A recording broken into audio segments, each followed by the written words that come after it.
السلام عليكم، ازيكم عاملين ايه؟ يا رب تكونوا بخير. اهلا بيكم في فيديو جديد. النهارده ان شاء الله هشارك معاكم الروتين بتاعي من اوله لاخره.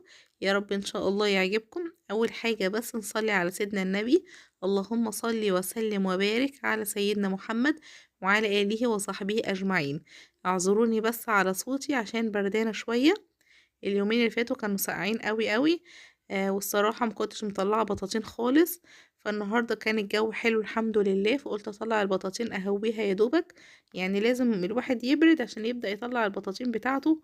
والله مش عارفة الصراحة.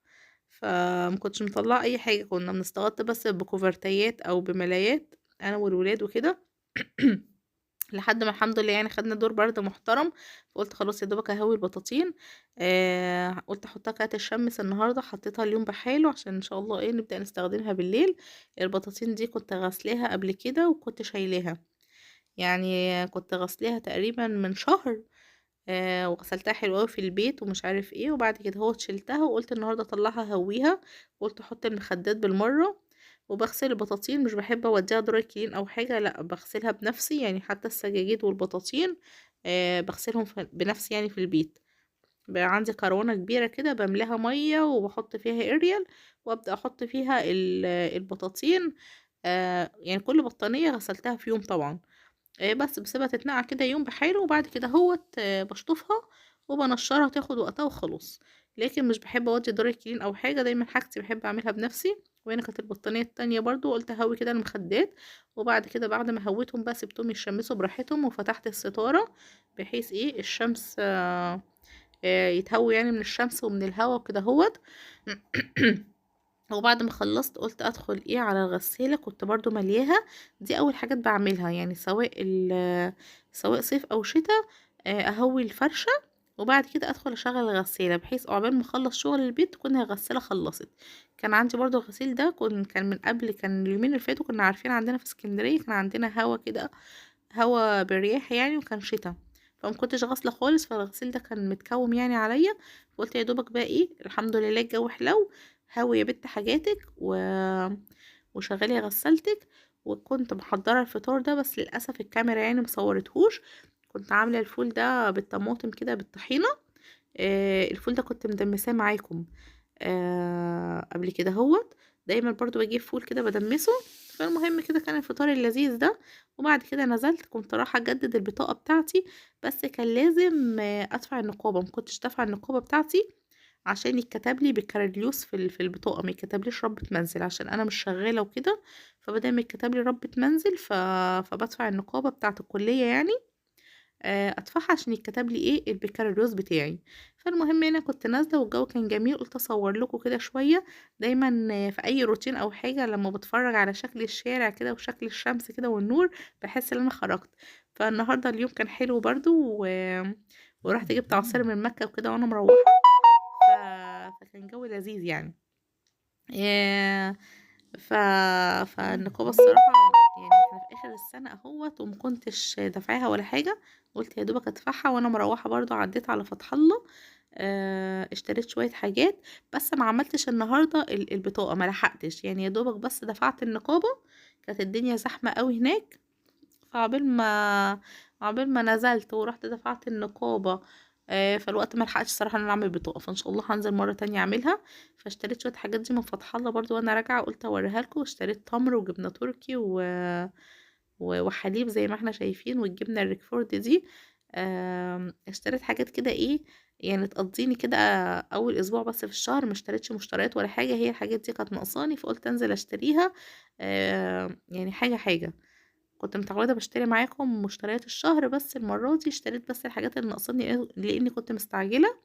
حتى ما كانش ينفع غير اشتري كيس سكر واحد. البنت فاتحة لي قالت لي هو كيس سكر واحد ولازم كمان تشتريه مع حاجات، يعني فاهمين قصدي؟ يعني كان معايا بنتي قلت ابقى ذكية واقول لها تشتري كيس سكر. تقريبا كان صوصي وانا بقول الخطة دي. فالبنت قالت لي لا لازم تشتري اي حاجة تانية مع السكر وليكي كيس واحد بس. قلت اتذاكى بقى عليهم. فالمهم جبت الكيس وحمدت ربنا ومشيت. بعد كده قلت ادخل على المطبخ شلت بقى ايه حاجات فتح الله اللي انا اشتريتها دي. والنهارده كنا هنعمل صينية فراخ.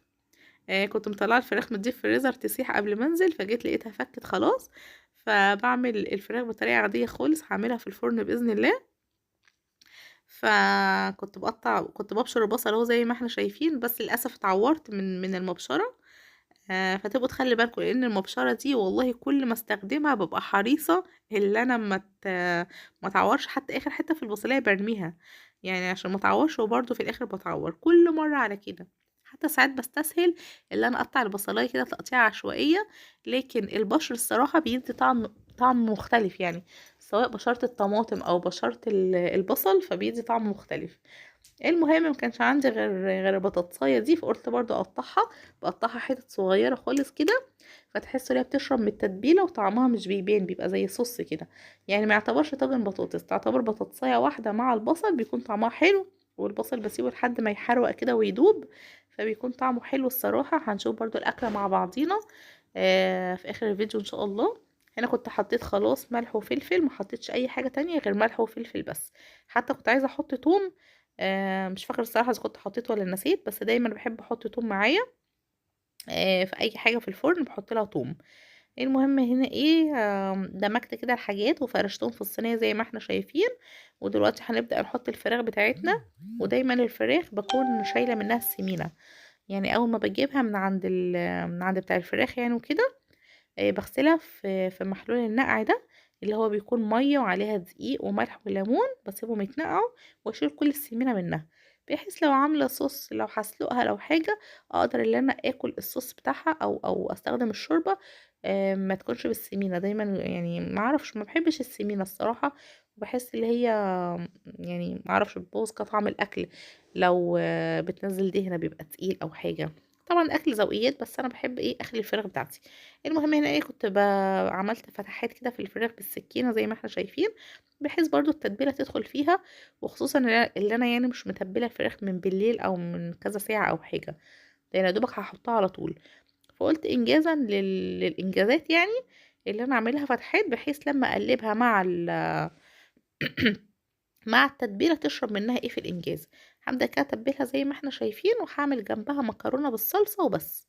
يعني هو ده كده كان الغدا.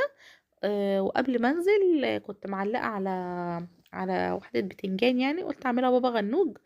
انا عارفه هي مش هتمشي مع الاكله ولا حاجه، يعني انتوا اكيد هتستغربوا اللي انا هعمل معاها سلطه.